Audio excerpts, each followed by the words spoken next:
Libro sexto completo. Teología mítica y civil de Barrón Premio.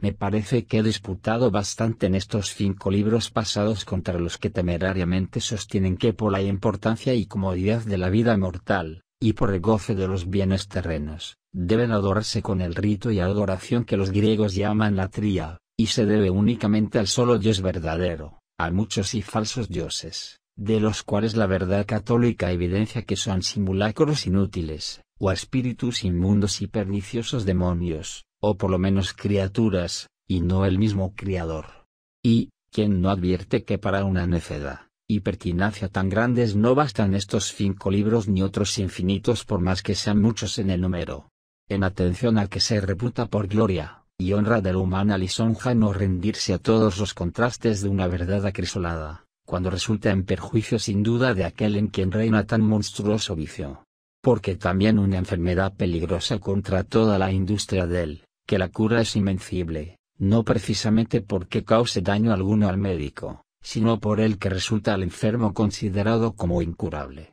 Pero en las personas que lo que leen lo examinan con madurez y circunspección habiéndolo entendido y considerado sin ninguna, o a lo menos no con demasiada obstinación en el error en que se veían sumergidos, echarán de ver fácilmente que con estos 5 libros que hemos concluido hemos satisfecho bastantemente a más de lo que exigía la necesidad de la cuestión, antes que haber quedado cortos, y no podrán poner en duda que toda esa odiosidad que los necios se esfuerzan en arrojar contra la religión cristiana, tomando pie de las calamidades de este mundo, y de la fragilidad y vicisitudes de las cosas terrenas, con disimulo, más aún, con la aprobación de los doctos que obrando contra su conciencia se hacen necios por su loca impiedad, no dudarán, digo, que es un juicio vacío completamente de todo sentido, y razón y lleno de vana temeridad y odio malvado. Capítulo primero de los que dicen que adoran a los dioses, no por esta vida presente, sino por la eterna hora, pues, porque según lo pide nuestra promesa habremos también de refutar y desengañar a los que intentan defender que debe tributarse adoración a los dioses de los gentiles, que destruyen la religión cristiana, no por los intereses y felicidades de esta vida, sino por la que después de la muerte se espera. Quiero dar principio a mi discurso por el verdadero oráculo del salmista rey, donde se lee: bienaventurado el hombre que pone toda su confianza en Dios, y el que no se aparta de él, ni fingió las vanidades y los falsos desvarios. Con todo, entre todas las ilusorias doctrinas y falsos despropósitos, los que más tolerablemente se pueden oír son los de los filósofos a quienes no satisfizo la opinión y error universal de las gentes, que dedicaron simulacros a los dioses, suponiendo muchas falsedades de los que llaman dioses inmortales, las cuales, siendo falsas e impías, las fingieron o, una vez fingidas, las creyeron, y, creídas, las introdujeron en el culto y ceremonias de su religión. Con estos tales, que aunque no diciéndolo libremente, pero si al menos en sus obras, como entre dientes aseguraban que no aprovechan semejantes desatinos, no del todo fuera de propósito se tratará esta cuestión, si conviene adorar por la vida que se espera después de la muerte, no a un solo Dios, que hizo todo lo criado espiritual y corporal, sino a muchos dioses, de quienes algunos de los mismos filósofos, entre ellos los más acreditados y sabios, sintieron que fueron decriados por aquel solo y colocados en un lugar sublime. Porque, quien sufrirá se diga y defienda que los dioses de que hicimos mención en el libro 4, a quienes se atribuye a cada uno, respectivamente, su oficio y cargo de negocios de poco momento, conceden a los mortales la vida eterna. Por ventura aquellos sabios y científicos varones que se glorían por un beneficio digno del mayor aprecio el haber escrito y enseñado, para que se supiese, el método y motivo con que se había de suplicar a cada uno de los dioses, y qué era lo que se les debía pedir, a fin de que,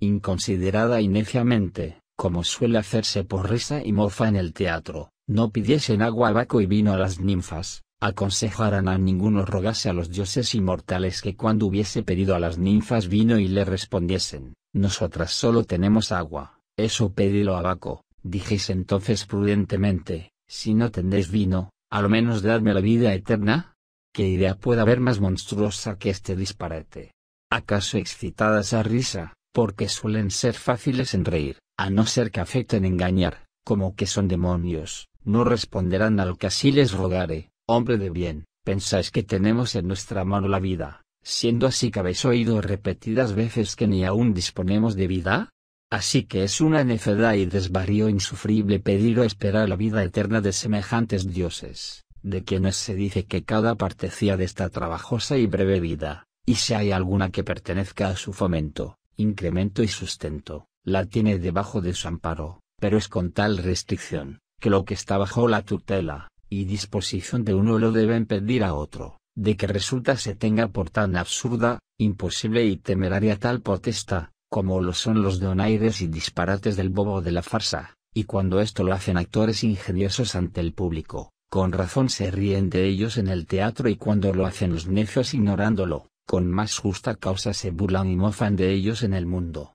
Con mucho ingenio descubrieron los doctos, y dejaron escrito en sus obras a que dios o diosa de los que fundaron las ciudades se debería acudir en busca de diversos remedios, es a saber, qué es lo que se debía pedir a Baco, a las ninfas, a Vulcano, y así a los demás, de lo que parte refería en el libro 4, y parte me pareció conveniente pasarlo en silencio, y si es un error notable pedir vino a Ceres, pan a Baco, agua a Vulcano y fuego a las ninfas, cuánto mayor disparate será pedir de alguno de estos la vida eterna. Por lo mismo, si cuando preguntábamos acerca del reino de la tierra qué dioses o diosas debía creerse que le podían dar, habiendo examinado este punto, averiguamos era muy ajeno de la verdad el pensar que los reinos, a lo menos de la tierra, los daba ninguno de los que componen tanta multitud de falsos dioses. Por ventura, no se da una disparatada impiedad el creer que la vida eterna, que sin duda alguna y sin comparación se debe preferir a todos los reinos de la tierra, la pueda dar a nadie ninguno de ellos?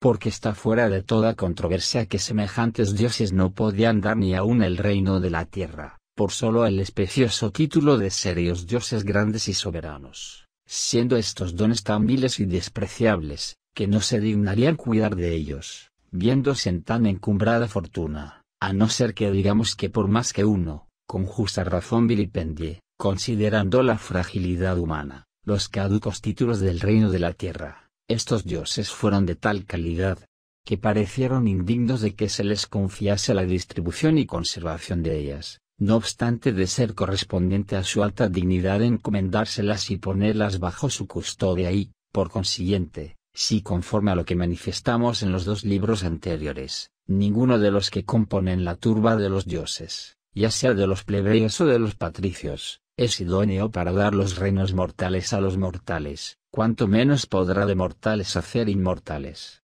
Y más que si lo tratamos con los que defienden deben ser adorados los dioses, no por las facilidades de la vida presente, sino por la futura. ¿Acaso nos dirán que de ninguna manera se les debe tributar veneración, a lo menos por aquellas cosas que se les atribuyen como repartidas entre ellos, y propias de la potestad peculiar de cada uno, porque así lo persuade la luz de la verdad, sino porque así lo introdujo la opinión común, fundada en la vanidad humana y en el fanatismo, como se persuaden los que sostienen que su culto es necesario para sufragar a las necesidades de la vida mortal, contra quienes en los 5 libros precedentes he disputado lo preciso cuanto más sido posible. Pero siendo, como es, innegable nuestra doctrina, si la edad de los que adoran a la diosa Juventas fuera más feliz y florida, y la de los que la desprecian se acabara en el verdor de su juventud, o en ella, como en un cuerpo cargado de años, quedarán yertos y fríos, si la fortuna barbada con más gracia, y donaire vistiera las quijadas de sus devotos, y a los que no lo fuesen los viéramos lampiños y mal barbados, dijéramos muy bien que hasta aquí cada una de estas diosas podía en alguna manera limitarse a sus peculiares oficios, y, por consiguiente, que no se debía pedir ni a la Juventas la vida eterna, pues no podía dar ni aun la barba, ni de la fortuna barbada se debía esperar cosa buena después de esta vida, porque durante ella no tenía autoridad alguna para conceder siquiera aquella misma edad en que suelen hacer la barba. Mas ahora, no siendo necesario su culto ni aun para las cosas que ellos entienden que les están sujetas, ya que muchos que fueron devotos de la diosa Juventas no florecieron en aquella edad, y muchos que no lo fueron gozaron del vigor de la juventud, y asimismo algunos que se encomendaron a la fortuna barbada, o no tuvieron barbas o las tuvieron muy escasas, Y si hay algunos que por conseguir de ella las barbas la reverencian, los barbados que la desprecian se mofan y burlan de ellos. Es posible que esté tan obcecado el corazón humano que viendo está lleno de embelecos, y es inútil el culto de los dioses para obtener estos bienes temporales y momentáneos, sobre los que dicen que cada uno preside particularmente a su objeto, crea que sea importante para conseguir vida eterna.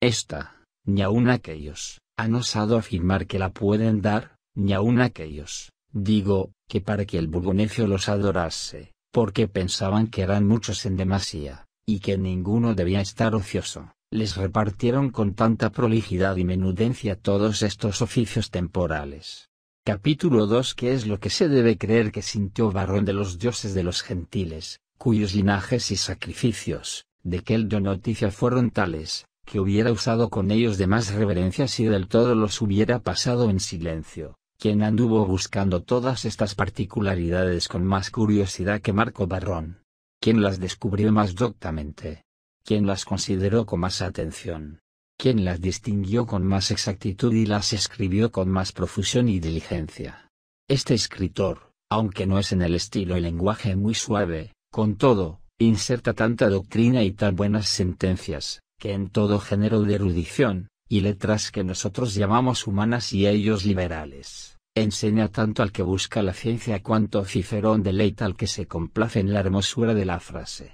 Finalmente, el mismo Tulio habla de este con tanta aprobación, que dice en los libros académicos que la disputa la tuvo con Marco Varrón, sujeto, dice, entre todos sin controversia agudísimo y sin ninguna duda doctísimo, no le llame elocuentísimo o fecundísimo, porque en realidad de verdad en la retórica y elocuencia con mucho no llega a igualarse con los muy elocuentes y fecundos, sino entre todos, sin disputa, agudísimo. En aquellos libros, digo, en los académicos, donde pretende probar que todas las cosas son dudosas, le distinguió con el apreciable título de doctísimo. Verdaderamente que de esta prenda estaba tan cierto, que quitó la duda que suele poner en todo, como si habiendo de tratar de este célebre escritor, conforme a la costumbre que tienen los académicos de dudar de todo, se hubiera olvidado de que era académico. Y en el libro 1, celebrando las obras que escribió el mismo Varrón, ahondando, dice, nosotros peregrinando y errantes por nuestra ciudad como si fuéramos forasteros, tus libros puedo asegurar nos encaminaron y tornaron a casa, para que, al fin, pudiéramos advertir quiénes éramos y a dónde estábamos. Tú nos declaraste la edad de nuestra patria, tú las descripciones de los tiempos, tú la razón de la religión, el oficio de los sacerdotes, la disciplina doméstica y pública de los sitios, regiones, pueblos y de todas las cosas divinas y humanas nos declaraste los nombres, géneros, oficios y causas. Este Varrón, pues, es de tan excelente e insigne doctrina, que brevemente recopila su elogio terenciano, en este elegante y conciso verso Varrón por todas partes doctísimo. Leyó tanto, que causa admiración tuviese tiempo para escribir sobre ninguna materia, y, sin embargo, escribió tantos volúmenes cuantos apenas es fácil persuadirse que ninguno pudo jamás leer. Este Varrón, digo, tan perspicaz e instruido, si escribiera contra las cosas divinas, de que escribió también y dijera que no eran cosas religiosas, sino supersticiosas, no sé si escribiera en ellas cosas tan dignas de risa, tan impertinentes y tan abominables. Con todo, adoró a estos mismos dioses y fue de dictamen que se debían reverenciar, tanto, que en los mismos libros dice teme no se pierdan, no por violencia causada por los enemigos, sino por negligencia de los ciudadanos. De esta inminente ruina dice que los libra depositándolos, y guardándolos en la memoria de los buenos, por medio de aquellos sus libros, con una diligencia harto más provechosa que la que es fama usó Metelo cuando libró su estatua de Vesta, y Eneas sus penates del voraz incendio de Troya. Y con todo, deja ahí escritas a la posteridad sentencias dignas que los sabios, y los ignorantes las desechen y algunas sumamente contrarias a las verdades de la religión.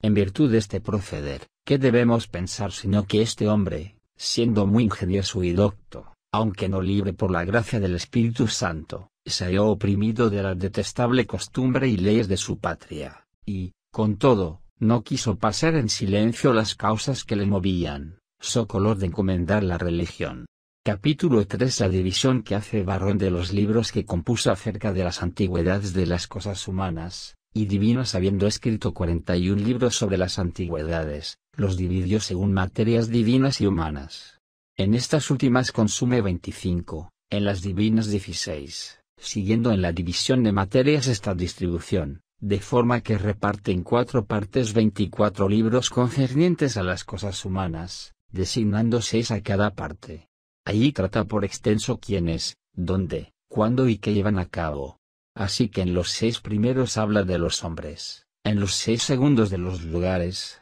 en los 6 terceros de los tiempos, y en los 6 últimos de las cosas, y así 4 veces 6 hacen 24. Pero, además, colocó uno por sí solo, al principio, que en común habla de todos los asuntos propuestos. El que trata a sí mismo de las cosas divinas guardó el mismo método en la división, por lo respectivo a los ritos y víctimas que se deben ofrecer a los dioses, ya que los hombres, en determinados lugares y tiempos les ofrecen el culto divino. Las 4 materias que, he dicho, las comprendió en cada 3 libros, en los 3 primeros trata de los hombres, en los 3 siguientes, de los lugares, en el tercer grupo, de los tiempos, en los 3 últimos, del culto divino, designando en ese lugar, por medio de una sencilla distinción, quiénes, dónde, cuándo y qué ofrecen. Mas porque convenía decir que era lo que principalmente se esperaba de él, quiénes eran aquellos a quienes se ofrece, trató también de los mismos dioses en los 3 postreros,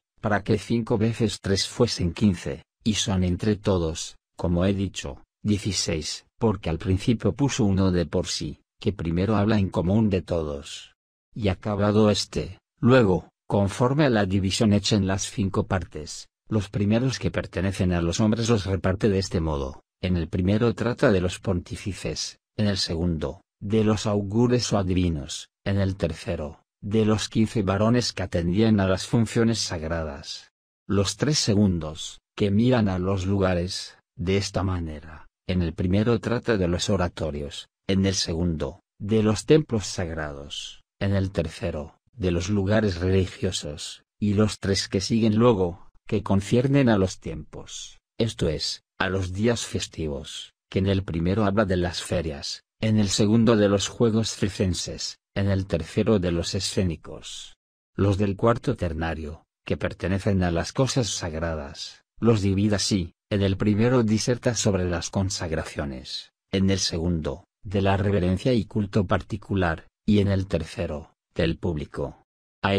como aparato de los asuntos que ha de exponer en los 3 que restan, siguen, en último lugar, los mismos dioses, en cuyo honor ha empleado todas sus tareas literarias. Por este orden, en el primero trata de los dioses ciertos, en el segundo, de los inciertos, en el tercero y último, de los dioses escogidos. Capítulo 4. Que, conforme a la disputa de Varrón, entre los que adoran a los dioses, las cosas humanas son más antiguas que las divinas, de lo que hemos ya insinuado, y Dios adelante puede fácilmente advertir el que obstinadamente no fuere enemigo de sí propio, que en toda esta traza, en esta hermosa y sutil distribución y distinción, en vano se busque y espera la vida eterna, que imprudentemente la quieren y desean. Porque toda esta doctrina, o es invención de los hombres o de los demonios, y no de los demonios que ellos llaman buenos, sino, por hablar más claro, de los espíritus inmundos o, más ciertamente, malignos, los cuales con admirable odio y envidia ocultamente plantan en los juicios de los impíos unas opiniones erróneas y perniciosas, con que el alma más y más se vaya desvaneciendo, y no pueda acomodarse ni adaptarse con la inmutable y eterna verdad, y en ocasiones, evidentemente, las infunden en los sentidos y las confirman con los embelecos y engaños que les es posible imaginar. Este mismo Varrón confiesa que por eso no escribió en primer lugar de las cosas humanas y después de las divinas, porque antes hubo ciudades, y después éstas ordenaron e instituyeron las ceremonias de la religión. Pero, al mismo tiempo, es indudable que a la verdadera religión no la fundó ninguna ciudad de la tierra, antes sí, ella es la que establece una ciudad verdaderamente celestial. Y ésta nos la inspira y enseña el verdadero Dios, que da la vida eterna a los que de corazón le sirven. La razón en que se funda Varrón cuando confiesa que por eso escribió primeramente de las cosas humanas y después de las divinas, porque éstas fueron instituidas y ordenadas por los hombres, es esta, así como es primero el pintor que la tabla pintada, primero el arquitecto que el edificio, así son primero las ciudades que las instituciones que ordenaron estas mismas. Aunque dice que escribiera antes de los dioses y después de los hombres, si escribiera sobre toda la naturaleza de los dioses, como si escribiera aquí de alguna y no de toda, o como si alguna naturaleza de los dioses, aunque no sea toda, no debe ser primero que la de los hombres. Cuanto más que en los tres últimos libros, tratando cuidadosamente de los dioses ciertos, de los inciertos y de los escogidos, parece que no omite ninguna naturaleza de los dioses. ¿Qué significa, pues, lo que dice? Si escribiéramos de toda la naturaleza de los dioses y de los hombres, primero concluyéramos con la divina que tocáramos a la humana. Porque, o escribe de toda la naturaleza de los dioses, o de alguna o de ninguna, si de toda, debe ser preferida, sin duda, a las cosas humanas, si de alguna, porque también ésta no ha de preceder a las cosas humanas.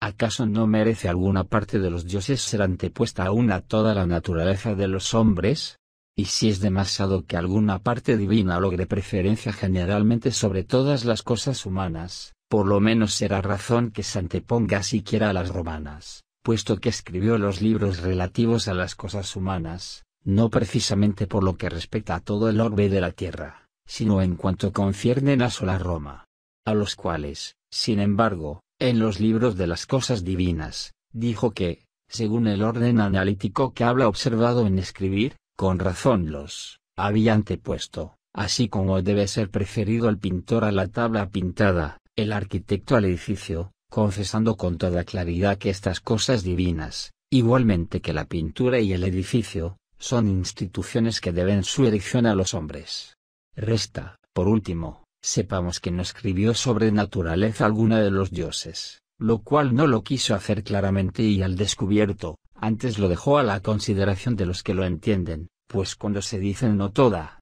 comúnmente se entiende, alguna, pero puede entenderse a sí mismo ninguna, porque lo que es ninguna, ni es todo ni es alguna, en atención a que, como él dice, si escribiera de toda la naturaleza de los dioses, en el orden de la escritura debiera preferiría las cosas humanas, y conforme lo dice a voces, la verdad, aunque él lo calla, debiera anteponerla por lo menos, a las glorias romanas, cuando no fuera toda, a lo menos alguna, es así que con razón se pospone. Luego no quiere hacer alusión a los dioses, donde se infiere que no quiso preferir las cosas humanas a las divinas, antes, por el contrario, a las verdaderas no quiso anteponer las falsas, pues en cuanto escribió acerca de las cosas humanas siguió la historia según el orden de los sucesos y acaecimientos, más en lo que llama cosas divinas, que autoridad siguió sino meras conjeturas y sueños fantásticos. Esto es, en efecto, lo que quiso con tanta sutileza dar a entender, no solo escribiendo últimamente de estas, y no de aquellas sino también dando la razón por qué lo hizo así, la cual, si omitiera, acaso esto mismo que hizo lo defenderán otros de diversa manera, pero en la misma causa que dio no dejó lugar a los otros para sospechar lo que quisiesen a su albedrío. Con pruebas bien concluyentes y con razones harto claras dio a entender que prefirió los hombres a las instituciones humanas, y no la naturaleza humana a la naturaleza de los dioses. Y por esto confieso ingenuamente que Varrón escribió los libros pertenecientes a las cosas divinas, no según el idioma de la verdad que concierne a la naturaleza, sino según la falsedad que toca al error. Lo cual reprodujo más extensamente en otro lugar, como lo insinuó en el libro 4. Diciendo que él seguirá gustosamente el estilo y traza de la naturaleza si él fundara una nueva ciudad, pero, como había hallado una ya fundada, no pudo sino acomodarse y seguir las prácticas de ella. Capítulo V de los tres géneros de teología, según Varrón: fabulosa, natural y civil, y de qué aprecio es la proposición por la que sostiene que hay tres géneros de teología, esto es, ciencia de los dioses, de los cuales el uno se llama mítico, el otro físico y el tercero civil. Al primer género le denominaremos con propiedad fabuloso, que es lo mismo que metikon, pues mitos, en griego, quiere decir fábula, que al segundo llamemos natural, ya la costumbre de hablar así lo exige, al tercero, que se llama civil, él mismo le nombró en lengua latina. Después dice llaman mítico aquel del que usan los poetas, físico del que los filósofos, civil del que usa el pueblo. En el primero, dice, se hallan infinitas ficciones indignas de la naturaleza de los inmortales, por cuanto en él se advierte como un dios nació de la cabeza, otro procedió de un muslo, otro de unas gotas de sangre. En él se lee como los dioses fueron ladrones, adúlteros y como sirvieron a los hombres. Finalmente, en él atribuyen a los dioses todas las criminalidades que no solo puede cometer un hombre, sino también aquellas que apenas se pueden acumular al más vil y despreciable. Aquí, a lo menos, donde pudo, donde se atrevió y donde le pareció que pudo hacerlo sin costarle molestia alguna, declaró con razones patéticas y demostrativas y sin obscuridad o ambigüedad, cuán grande agravio e injuria se hacía a la naturaleza de los dioses fingiendo de ellos mentirosas fábulas. Explicóse en términos tan insinuantes y propios, porque hablaba no de la teología natural, no de la civil, sino de la fabulosa, a la cual le pareció debía culpar y reprender libremente.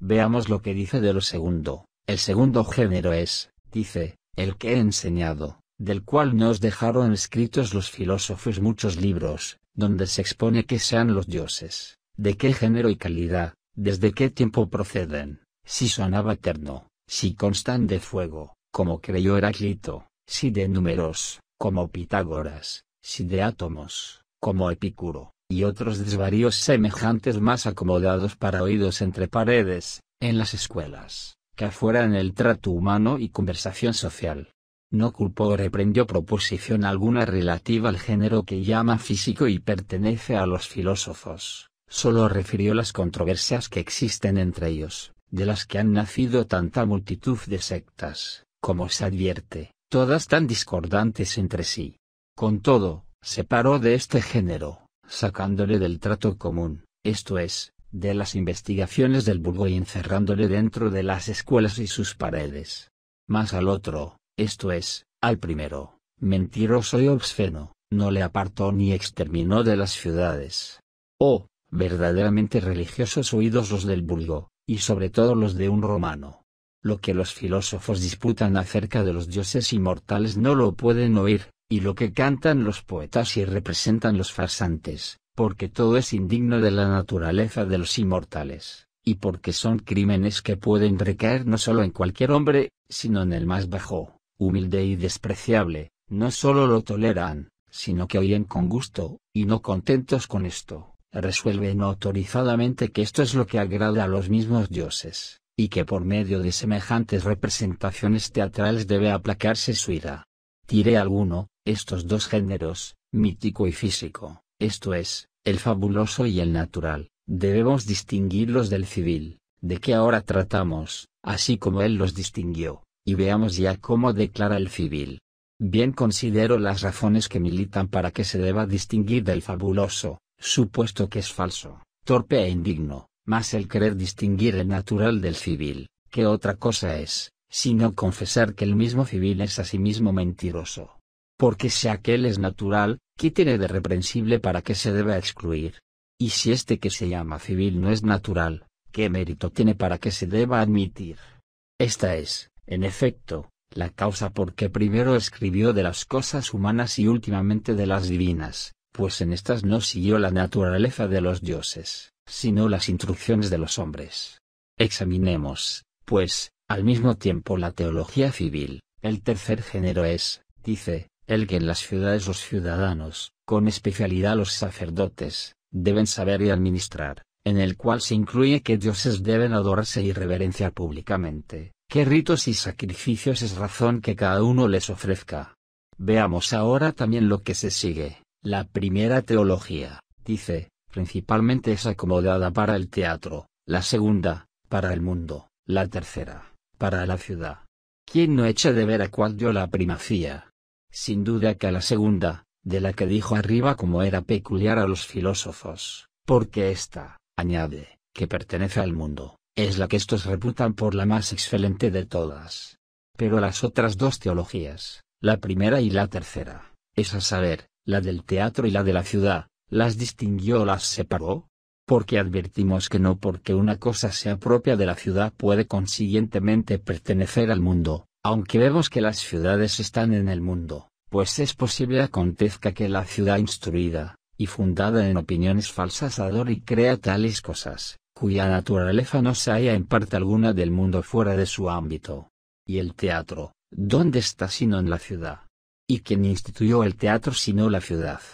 ¿Y por qué le instituyó sino por afición a los juegos escénicos? ¿Y dónde se hallan colocados los juegos escénicos sino entre las cosas divinas, de las cuales se escriben estos libros con tanto ingenio y agudeza? Capítulo Vida Teología Mítica, esto es, fabulosa, y de la civil, contra Barrón o Marco Barrón. Eres ciertamente el más ingenioso entre todos los hombres, y, sin duda, el más sabio, pero hombre, en fin, y no Dios, y, por lo mismo, aunque no ha sido elevado a la cumbre de la verdad, y de la libertad por el Espíritu de Dios para ver y publicar las maravillas divinas, bien hechos de ver cuánta diferencia se debe hacer entre las cosas divinas y entre las fuslerías y mentiras humanas, pero temes ofender las erróneas opiniones y las pervertidas costumbres del pueblo, que las ha recibido entre las supersticiones públicas. Asimismo, notas que estas ficciones repugnan a la naturaleza de los dioses, aun de aquellos que la flaqueza del espíritu humano imagina destruidos en los elementos de este mundo. Tú lo echas de ver cuando por todas partes las consideras, y todo cuanto tenéis escrito en vuestros libros lo dice a voces. ¿Qué hace aquí, aunque sea excelentísimo, el humano ingenio? ¿De qué te sirve en tal conflicto la sabiduría humana, aunque tan vasta y tan inmensa? ¿Deseas adorar los dioses naturales y eres forzado a venerar los civiles? Hallaste que los unos eran fabulosos, contra quienes pudiste libremente decir tu sentir, y, sin embargo, aun contra tu misma voluntad, viniste a salpicar en los civiles. ¿Por qué confiesas que los fabulosos son acomodados para el teatro, los naturales para el mundo, los civiles para la ciudad, siendo, como es, el mundo obra de todo un dios, y las ciudades y los teatros invenciones humanas, y no siendo los dioses, de quienes se burlan y ríen en los teatros, otros que los que se adoran en los templos, y no dedicando los juegos a otros que a los que ofrecéis las víctimas y sacrificios? Con cuanta más libertad y con cuanta más sutileza hicieras esta división, diciendo que unos eran dioses naturales y otros instituidos por los hombres, pero que de los establecidos por los hombres, una cosa enseña la doctrina de los poetas, otra la de los sacerdotes, aunque una y otra profesan entre sí una amistad mutua, por lo que ambas tienen de falsas, y de una y otra gustan los demonios, a quienes ofende la doctrina de la verdad. Dejando a un lado por un breve rato la teología que llaman natural, de la cual hablaremos después, ¿os parece, acaso, que debemos perder o esperar la vida eterna de los dioses poéticos, teátricos, juglares y escénicos? Ni por pensamiento, antes nos libre Dios de cometer tan execrable y sacrílego desatino. ¿Acaso interpondremos nuestros ruegos para suplicarnos concedan la vida eterna a unos dioses que gustan oír unos desvaríos, y se aplacan cuando se refieren y frecuentan en semejantes lugares sus culpas? Ninguno, a lo que pienso, ha llegado con su desvarío a un tan grande despeñadero de tan loca impiedad, de donde se infiere que nadie alcanza la vida eterna con la teología fabulosa, ni con la civil, porque una va, sembrando doctrinas detestables, fingiendo de los dioses acciones torpes, y la otra, con el aplauso que las presta, las va segando y cogiendo. La una esparce mentiras, la otra las coge, la una recrimina a las deidades con supuestas culpas, la otra recibe y abraza ante las cosas divinas los juegos donde se celebran tales crímenes, la una, adornada con la poesía humana, pregona abominables ficciones de los dioses, la otra consagra esta misma poesía a las solemnidades de los mismos dioses, la una canta las impurezas y bellaquerías de los dioses, la otra las estima sobremanera. La una las publica y finge, y la otra o las confirma por verdaderas o se deleita aun con las falsas. Ambas son seguramente torpes, ambas odiosas, pero la una que es la teátrica, profesa públicamente la torpeza, y la otra que es la civil, se adorna con la obscenidad de aquella. Es posible que hemos, de esperar alcanzar la vida eterna con lo que ésta, caduca y temporal, se profana y se adultera la vida, el comercio y trato con los hombres facinerosos cuando se entrometen a hacer consentir nuestros afectos y voluntades en sus maldades, como no ha de profanarla y pervertir la sociedad con los demonios, que se adoran y veneran con sus culpas. Si estas son verdaderas, qué malos los que son adorados. Si falsas, cuán mal son adorados. Cuando esto decimos, quizá parecerá al que fuere demasiado ignorante en esta materia que sólo las impurezas que se celebran de semejantes dioses son indignas de la majestad divina, ridículas y abominables las que cantan los poetas y se representan en los juegos escénicos, pero los sacramentos que celebran, no los histriones, sino los sacerdotes, son limpios, puros y ajenos de toda esta impiedad e indecencia. Si esto fuese así, jamás nadie fuere de parecer que se celebrasen en honra y reverencia de los dioses las torpezas que pasan en el teatro, nunca ordenaran los mismos dioses que públicamente se representaran, mas no se ruborizan de hacer semejantes abominaciones en obsequio de los dioses, en los teatros, porque lo mismo se practica en los templos. Finalmente, el mismo autor referido, procurando distinguir la teología civil de la fabulosa, y formar una tercera teología en su género, más quiso que la entendiésemos compuesta de la una, y de la otra que distinta y separada de ambas. Y así dice que lo que escriben los poetas es menos de lo que debe seguir el pueblo, y lo que los filósofos es más de lo que conviene escudriñar al vulgo. Asegurando asimismo que, no obstante de estar tan encontradas entre sí una y otra doctrinas, sin embargo, están recibidas no pocas opiniones de tantos géneros en el gobierno de los pueblos, con lo cual, lo que fuere común con los poetas, lo escribiremos juntamente con lo civil, aunque entre estos debemos más arrimarnos, y comunicar con los filósofos que con los poetas. Luego no del todo habla con los poetas, aunque en otro lugar dice que, por lo respectivo a las generaciones de los dioses, el pueblo se inclinó más a la autoridad de los poetas que a la de los físicos, por cuanto aquí designa lo que debía hacer, y ahí lo que se hacía. Los físicos, añade, escribieron para la utilidad común, y los poetas para deleitar. Y así, según este sentir, lo que han escrito estos poetas, y lo que no debe seguir el pueblo son las culpas de los dioses, los cuales con todo deleitan, igualmente así al pueblo como a los dioses. Porque a fin de deleitar, escriben, como dicen los poetas, y no para aprovechar. Y con todo, escriben lo que los dioses pueden apetecer y el pueblo se lo puede representar. Capítulo 7 de la semejanza y conveniencia que hay entre la teología civil y fabulosa. Así que la teología civil se reduce a la teología fabulosa, teatral, escénica, llena de preceptos indignos y torpes, y toda esta que justamente parece se debe reprender o condenar es parte de la otra, que, según su dictamen, se debe reverenciar y adorar, y parte no por cierto despreciable, como lo pienso demostrar, la cual no solo no es distinta ni ajena en todas sus partes de todo lo que es cuerpo, sino que del todo es muy conforme con ella, y convenientemente, como miembro de un mismo cuerpo, se la han acomodado y juntado con ella. Y si no, digan, que nos manifiestan aquellas estatuas, las formas, las edades, los sexos y hábitos de los dioses. Por ventura consideran los poetas a Júpiter barbado y a Mercurio desbarbado, y los pontífices no? Pregunto, ¿fueron los cómicos solos los que atribuyeron enormes crímenes a Priapo, y no los sacerdotes? ¿O le presentan en los lugares sagrados a pública adoración bajo otro aspecto, o con distintos adornos cuando le sacan para que se rían de él en los teatros? ¿Acaso los comediantes representan a Saturno viejo y Apolo joven, o de una manera diferente como están sus estatuas en los templos? ¿Por qué? Preguntó Fórculo, que preside las puertas y Lementino el umbral, son dioses varones, y Cardea, que custodia los quicios, es hembra. ¿Acaso no se hallan estas simplezas en los libros relativos a las cosas divinas, las cuales, poetas graves las tuvieron por indignas de incluirlas en sus obras?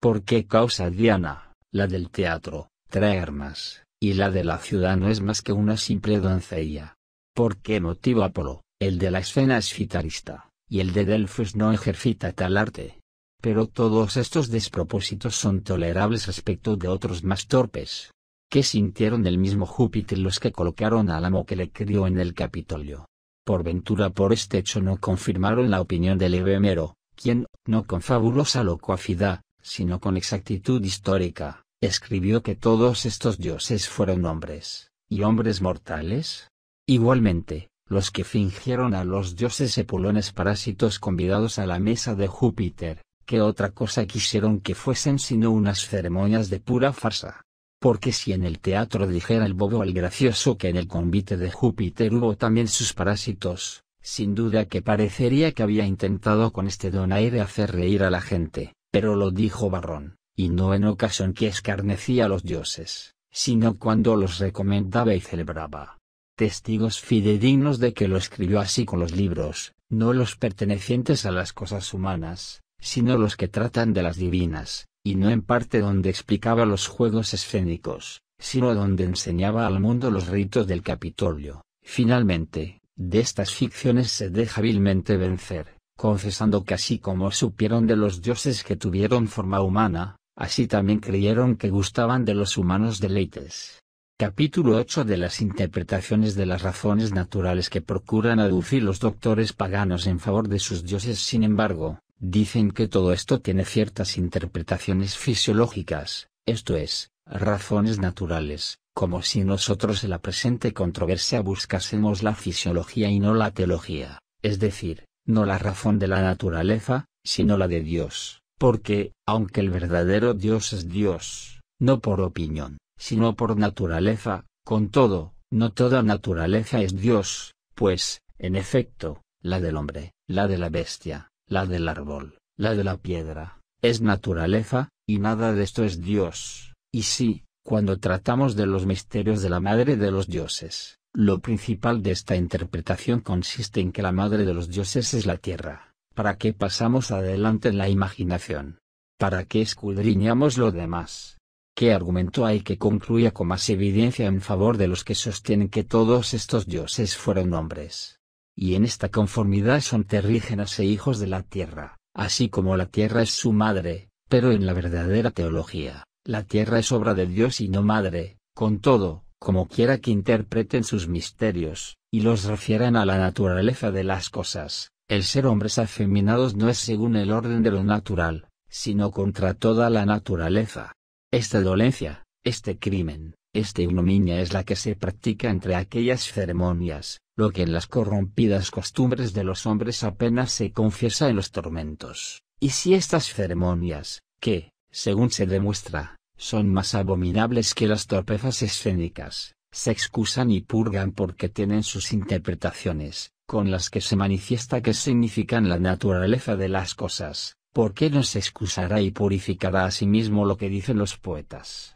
Pues que ellos han interpretado muchas cosas de la misma manera, y esto de forma que lo más horrible y abominable que cuentan como de que Saturno se comió a sus hijos, lo exponen así algunos, que todo cuanto el dilatado transcurso del tiempo, significado por el nombre de Saturno, engendra, él mismo lo consume. O, como piensa el mismo Varrón, porque Saturno pertenece a las semillas, las cuales vuelven a caer en la misma tierra de donde traen su origen, y otros de otra manera, y así lo demás concerniente al asunto, y con todo ello, se llama teología fabulosa, la cual, con todas estas sus interpretaciones, reprenden, desechan y condenan, y porque ha fingido acciones impropias del carácter de los dioses, no sólo con razón la diferencia de la natural, que es propia de los filósofos, sino también de la civil, de que, tratamos, de la que dicen que pertenece a las ciudades y al pueblo, lo cual ha sido con este fin, porque como los hombres ingeniosos y doctos que escriben de estas materias observaron que ambas teologías eran dignas de condenación, así la fabulosa como la civil,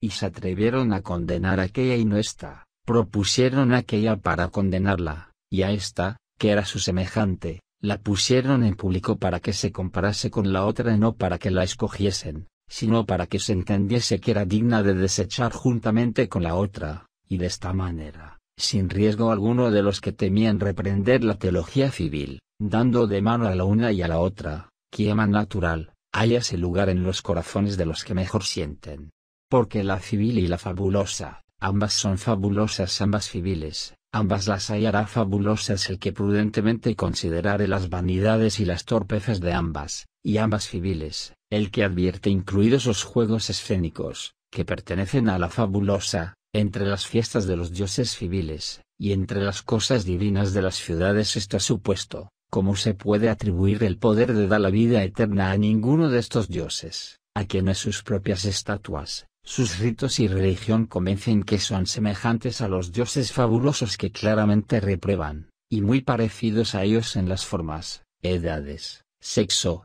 hábito, matrimonios, generaciones, ritos? En todo lo cual se conoce que, fueron hombres, y que conforme a la vida y muerte de cada uno les ordenaron sus peculiares ritos y solemnidades, insinuándoles y aún asegurándoles este error y ceguera a los demonios, o que realmente fueron unos espíritus inmundos, que se entrometieron en su voluntad, favorecidos de cualquier ocasión ventajosa para engañar los juicios humanos. Capítulo 9 de los oficios que cada uno de los dioses tiene, y qué diremos de los oficios peculiares de los dioses, repartidos tan vilmente y tan por menudo, por los cuales, dicen, es menester suplicarles conforme al destino y oficio que cada uno tiene. Sobre cuyo punto hemos ya dicho bastante, aunque no todo lo que había que decir, pues, por ventura no se conforma más esta doctrina con los chistes y donaires de la farsa que con la autoridad y dignidad de los dioses. Si proveyese uno de dos amas a un hijo suyo para que la una no le diese más que la comida, y la otra la bebida,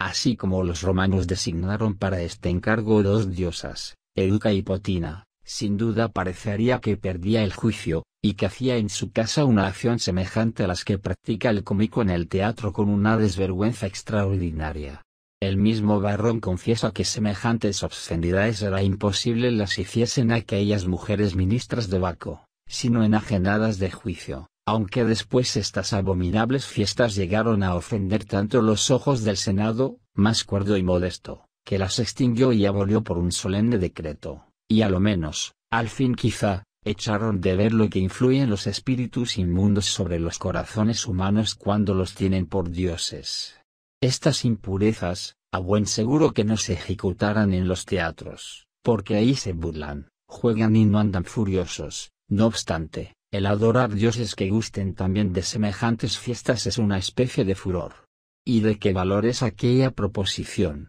donde haciendo distinción del religioso y supersticioso, dice que el supersticioso teme a los dioses, y que el religioso solo los respeta como a padres, y no los teme como a enemigos, añadiendo que todos son tan buenos, que les es más fácil el perdonar a los culpados que el ofender al inocente? Con todo, refiere que a la mujer, después del parto, la ponen tres dioses de centinela, para que de noche no entre el dios Silvano y la cause alguna molestia, que para significar estos guardas, tres hombres, por la noche, visitan y rondan los umbrales de la casa, y que primeramente hieren el umbral con un hacha, después le golpean con mazo y mano de mortero, y, por último, le barren con unas escobas, a fin de que con estos símbolos de la labranza y cultivo se prohíba la entrada al dios Silvano, ya que no se cortan ni se podan los árboles sin hierro, ni el farro se hace sin el mazo con que le deshacen, ni el grano de las mieses se junta sin las escobas, y que de estas tres cosas tomaron sus nombres tres dioses: Interfidona, de la intercisión o del partir de la hacha; Pilumno, del piolono mazo; Daberra, de las escobas, para que con el amparo de estos dioses la mujer estuviese segura e indemne contra las furiosas invasiones del dios Silvano, y así contra la fuerza y rigor de un dios injurioso y malo, no aprovechara la guardia de los buenos, si no fueran muchos contra uno, y contrastaran al áspero, horrendo, inculto y en realidad silvestre, como con sus contrarios, con los símbolos de la labranza y cultivo. ¿Es esta, pregunto, la inocencia de los dioses? ¿Esta la concordia? ¿Son estos los dioses saludables de las ciudades, más dignos ciertamente de beza y risa que los escarnios de poetas y teatros? Váyanse, pues, y procuren distinguir con la sutileza que pudieren la teología civil de la fabulosa, las ciudades de los teatros, los templos de las escenas, los ritos de las pontífices, de los versos de las poetas, como las cosas honestas, de las torpes, las verdaderas, de las falsas, las graves, de las livianas, las veras, de las burlas, y las que se deben desear de las que se deben huir.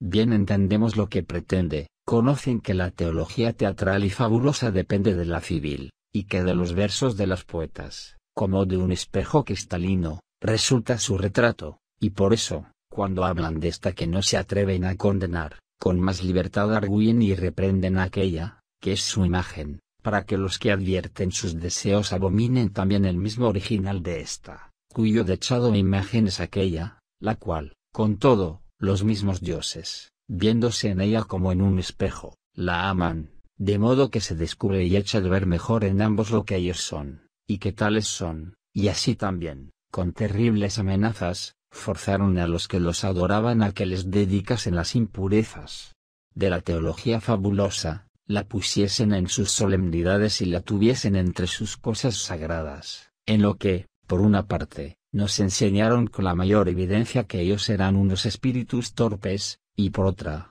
a la teología teatral, tan abatida y reprobada, la hicieron miembro y parte de la civil, que es en cierto modo escogida y aprobada, para siendo toda ella generalmente obscena y engañosa, y estando llena en sí misma de dioses fingidos, una parte estuviese en la liturgia de los sacerdotes, y otra en los versos de los poetas. Y si contiene igualmente otras partes, más, es otra cuestión. Por ahora, por lo que se refiere a la división de Varrón, me parece que bastantemente demostrado cómo la teología urbana y teatral pertenece a una misma civil, y así, participando ambas de unas mismas torpezas absurdas, impropiedades y falsedades, no hay motivo para que personas religiosas y piadosas imaginen esperar de la una y de la otra la vida eterna. Finalmente, hasta el mismo Varrón refiere y enumera a los dioses, comenzando desde la concepción del hombre. Empieza por Jano y va siguiendo la serie de los dioses hasta la muerte del hombre decrépito, y concluye con los dioses, que pertenecen al mismo hombre, hasta llegar a la diosa Nenia, que es la que se invoca en los entierros de los ancianos. Después sigue declarando otros dioses, que pertenecen, no al mismo hombre, sino a las cosas que son propias del hombre, como es el sustento, el vestido y todo lo demás que es necesario para la vida, manifestando en todos estos ramos cuál es el oficio de cada uno, y por qué se debe acudir y suplicar a cada uno de ellos, pero con toda esta su exactitud y curiosidad, no se hallará que demostró nombre un solo Dios a quien se daba a pedir la vida eterna, y solamente por ella sola somos en realidad cristianos. En vista de esto, ¿quién será tan estúpido que no advierte que este hombre, declarando con tanta prolijidad la teología civil, manifestando que es tan semejante a la fabulosa, impía, detestable e ignominiosa, e indicando con sobrada evidencia que la fabulosa es parte de esta, no hace sino preparar el camino en los corazones de los hombres a la natural, la cual, dice, pertenece a los filósofos, lo que desempeña con tanta sutileza, que reprende abiertamente la fabulosa, y aunque no se atreve a motejar la civil, no obstante, al tiempo de declararla y examinarla, muestra cómo es reprensible, y así, reprobadas la una y la otra, a juicio de los que lo entienden bien, que desole la natural, para que usen de ella, de lo cual, con el auxilio del verdadero Dios, trataremos con más extensión en su lugar. Capítulo X de la libertad con que Séneca reprendió la teología civil, con más vigor que Varrón la fabulosa. Pero la libertad que faltó a Varrón para reprender a cara descubierta y con desahogo, como la otra, esta teología urbana tan parecida a la teatral, no faltó, aunque no del todo, pero sí en alguna parte, a Anneo Séneca, que por varios indicios sabemos floreció en tiempo de nuestros santos apóstoles, porque la tuvo en la pluma, aunque le faltó en la vida. Y así, en el libro que escribió contra las supersticiones, más abundantemente y con mayor vehemencia reprende esta teología civil y urbana que Varrón la teatral y fabulosa, pues tratando de las estatuas, dedican dice a los dioses sagrados, inmortales e inviolables en materia belísima e inmóvil, vistiéndolos de formas propias de hombres, fieras y peces, y a algunos los hacen de ambos sexos y de diferentes cuerpos, llamándolos dioses, los cuales, si tomaran espíritu y vida y de improviso los encontraran, los tuvieran por monstruos. Después, un poco más abajo, habiendo referido los dictámenes de algunos filósofos, y celebrando la teología natural se opuso a sí mismo una duda, y dice, aquí dirá alguno, ¿he de sufrir yo a Platón y al peripatético Stratón, ¿que el uno hizo a Dios sin cuerpo y el otro sin alma? Y respondiendo a este argumento, dice, ¿te parecen más verdaderos los sueños de Tito Tacio, o los de Rómulo, o los de Tulio Hostilio? Tito Tacio dedicó a la diosa Cloafina, Rómulo a Pico Tiberino, Hostilio al pavor y a la palidez, afectos pestilenciales del hombre, de los cuales el uno es un movimiento o alteración del ánimo espantado y despavorido, y el otro del cuerpo, y no es enfermedad, sino color, y has de creer que estos son dioses, canonizándolos y colocándolos en el cielo. De los mismos ritos, atroces y torpes, ¿acaso no escribió también con la mayor libertad? El uno, dice, se corta las partes que tiene de hombre, y el otro los músculos de los brazos, como cuando temen a los dioses airados los que, así granjean y lisonjean los propicios. Parece que por ningún motivo se deben reverenciar los dioses, si es que igualmente quieren se les tributa este honor. Tan grande es el furor y desvarío de un juicio perturbado y sacado de sus quicios, que piensan aplacar a los dioses con sacrificios tales que ni aun los hombres más bárbaros, traídos por argumento de fábulas y tragedias crueles, se muestran más inhumanos y atroces que ellos. Los tiranos, aunque hicieron pedazos los miembros de algunos, sin embargo, a nadie mandaron que se los despedazase a sí propio. Algunos han castrado por contemplar o contemporizarse con el apetito sensual de algunos príncipes, mas ninguno puso en sí mismo las manos por mandato de algún señor para dejar de ser hombres. Así propios se despedazaron en los templos, y bañados en su propia sangre y mortales heridas, imploraron el favor de sus mentiras deidades. Si alguno tiene lugar de ver lo que hacen y lo que padecen, advertir acciones tan indecentes e impropias de los honestos, tan indignas de los libertinos, tan desemejantes y contrarias a las de los cuerdos y sensatos,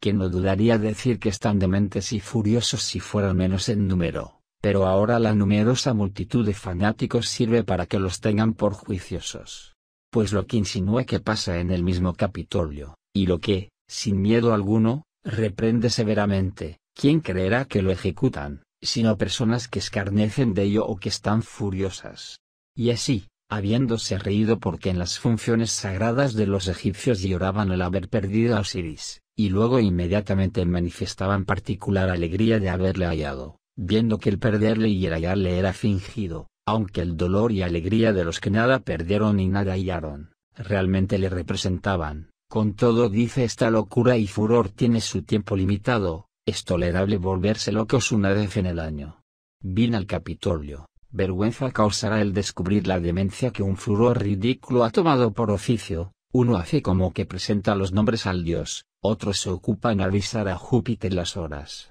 otro se muestra que es lector, otro untador, que con un irrisible menear de brazos contrahace al que unta. Hay algunas mujeres que fingen están aderezando los cabellos a Juno y a Minerva, y estando no solo lejos de la estatua, sino del templo, mueven sus dedos como quien está componiendo y tocando a otra. Hay otras que tienen el espejo, otras que llaman a los dioses para que les favorezcan en sus pleitos. Hay quien les ofrece memoriales y les informa de su causa, un excelente archimimo, o director de escena, anciano ya decrépito, cada día iba a recitar en el Capitolio, como si los dioses oyeran de buena gana al que los hombres habían ya dejado. Ahí veréis ociosos todo género de oficiales, asistiendo al servicio de los dioses inmortales. Y poco después dice, estos, aunque ofrecen al dios un ministerio superfluo y excusado, sin embargo, no es torpe ni infame. Hay algunas mujeres que están sentadas en el Capitolio, persuadidas de que Júpiter está enamorado de ellas, sin tener respeto ni miedo a Juno, no obstante de ser, si quisierais creer a los poetas, una diosa colérica e iracunda.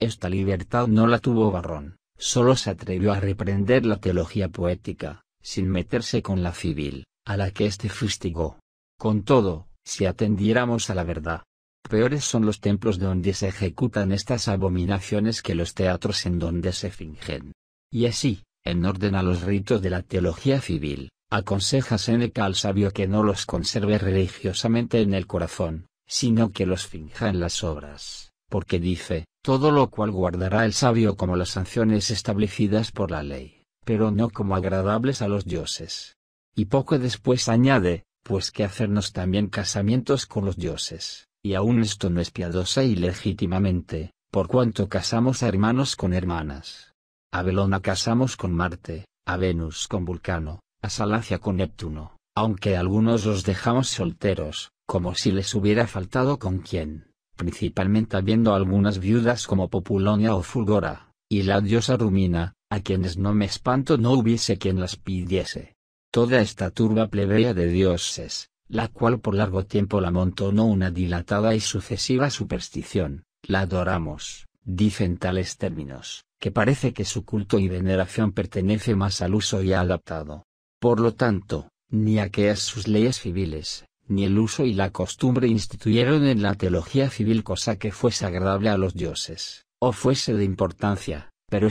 a quien los filósofos, sus maestros, hicieron así libre, como que era ilustre senador del pueblo romano, reverenciaba lo que reprendía, practicaba lo que condenaba, lo que culpaba adoraba, y, en efecto, la filosofía le había enseñado adecuadas máximas para que no fuese supersticioso en el mundo, mas él, por amor y respeto a las leyes civiles y a las costumbres establecidas, aunque no ejecutase lo que el escénico finge en el teatro, sin embargo, le imitaba en el templo, que es tanto peor y más reprensible, pues lo que hacía por ficción lo hacía de modo que el pueblo pensaba lo hacía de veras, y el actor de burlas, y fingiendo, antes deleitaba que engañaba. Capítulo 11. Lo que sintió Séneca de los judíos. Séneca, entre otras supersticiones relativas a la teología civil, reprende igualmente los ritos de los judíos, con especialidad la solemnidad del sábado, diciendo que la celebran inútilmente, porque los días que interponen cada 7 días, estando ociosos, pierden casi la 7ª parte de su vida, y se malbaratan muchas cosas dejándolas de hacer al tiempo que debieran. Pero no se atrevió a hacer mención de los cristianos, que ya entonces eran aborrecidos de los judíos, ni en bien ni en mal, o por no alabarlos quebrantando la antigua costumbre de su patria, o por no reprenderlos quizá contra su voluntad, pero hablando de los judíos, dice, y con todo eso, han cundido y prevalecido tanto las costumbres, y método de vivir de esta malvada nación, que están ya recibidas por todas las provincias de la tierra. Y los vencidos han dado leyes a los vencedores. Admirábase diciendo esto, y no sabía lo que Dios obraba, al fin puso su parecer, significando lo que sentía acerca de aquellos ritos, y dice así, con todo, ellos saben y entienden las causas en que se fundan sus ritos y ceremonias, y la mayor parte del pueblo hace lo que ignora por qué lo hace, pero sobre los ritos de los judíos, las causas por qué fueron instituidos por la autoridad divina, la manera que se observó en su establecimiento,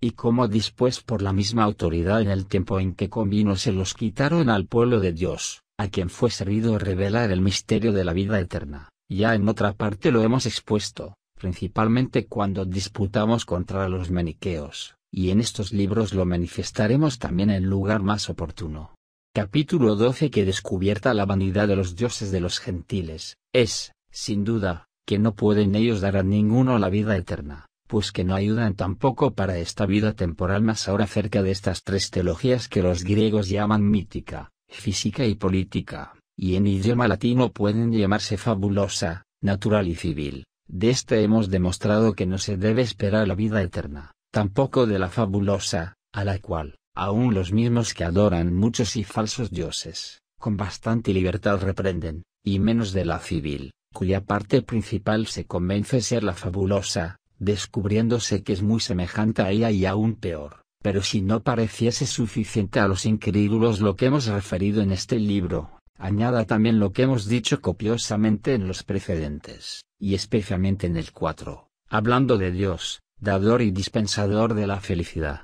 Porque, ¿a quién debieran consagrarse los hombres por amor de la vida eterna, sino solo a la felicidad, si ésta fuera diosa? Y, supuesto que no lo es, sino un don de Dios, ¿a qué Dios sino al dador de la felicidad nos hemos de consagrar los que con piadosa caridad amamos y deseamos la vida eterna, donde se halla la verdadera y completa felicidad? Que ninguno de los dioses que con tanta torpeza se reverencian, y que si no los adoran más torpemente se enojan, aunque se confiesan ellos mismos por espíritus inmundos, que ninguno de estos, digo, sea dador de la felicidad. Creo que por lo que llevamos referido ninguno tiene que dudar, Y el que no da la felicidad, ¿cómo podrá dar la vida eterna? ¿Cuál es la causa por que llamamos vida eterna aquella donde hay felicidad sin fin? Pues si el alma vive en las penas eternas, donde también los espíritus malignos han de ser atormentados, mejor debe ser llamada aquella muerte eterna que vida, porque no hay muerte mayor ni más temible que aquella donde no muere la muerte, pero como la naturaleza del alma, que fue criada inmortal, no puede existir sin alguna vida,